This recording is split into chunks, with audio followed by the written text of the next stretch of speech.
বাংলাদেশ জামায়াতে ইসলামীর কেন্দ্রীয় মজলিসের শুরা সদস্য প্রিন্সিপাল ডক্টর মোহাম্মদ ইকবাল হোসেন ভূঁইয়া বলেছেন, বর্তমান অন্তর্বর্তীকালীন সরকারের পূর্ণাঙ্গ সংস্কার শেষ হলে আগামী জাতীয় নির্বাচন হবে স্মরণকালের সর্বশ্রেষ্ঠ নিরপেক্ষ নির্বাচন।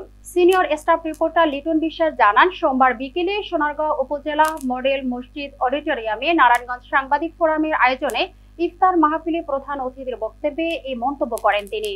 এ সময় তিনি বলেন, পূর্ণাঙ্গ সংস্কার হলে নির্বাচনে ভোটাররা নির্বিঘ্নে ভোট কেন্দ্রে উপস্থিত হয়ে নিজের ইচ্ছে মতো ভোট দিতে পারবে।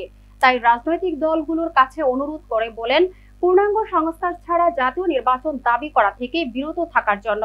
এ সময় মোহাম্মদ শাহ জালালের সভাপতিত্বে আরো উপস্থিত ছিলেন বাংলাদেশ জামায়াতের ইসলামীর জেলা শাখার সহ সেক্রেটারি আবু সাইদ মুন্না, সোনারগাঁও উপজেলা জামায়াত ইসলামীর উত্তরের সভাপতি মোহাম্মদ ইশাক মিয়া, দক্ষিণের আমির মোহাম্মদ মাহবুবুর রহমান, নারায়ণগঞ্জ সাংবাদিক ফোরামের সভাপতি ও দেশ টিভির senior sub editor Ruhul Amin সহ বিভিন্ন প্রিন্ট ও ইলেকট্রনিক্স মিডিয়ার কর্মরত সাংবাদিকরা উপস্থিত ছিলেন।